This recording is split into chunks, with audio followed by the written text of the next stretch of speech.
MFA is dumb. I don't have time for that crap. Oh, got hacked.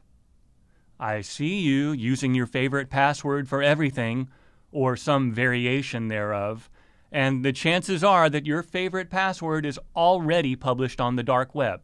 So I could buy it for pennies and then have some AI thingy figure out all the websites where your password works. Banks, Facebook, QuickBooks, medical records. And if your password is the only thing keeping Russia out of your pot o' gold, you're gonna get screwed. So here's 3 tips on how to make MFA easier and more effective. 1. Use an iPhone or Droid app instead of text messages.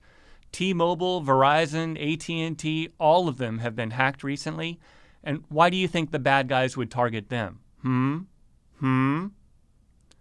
Number 2, never use your email for MFA.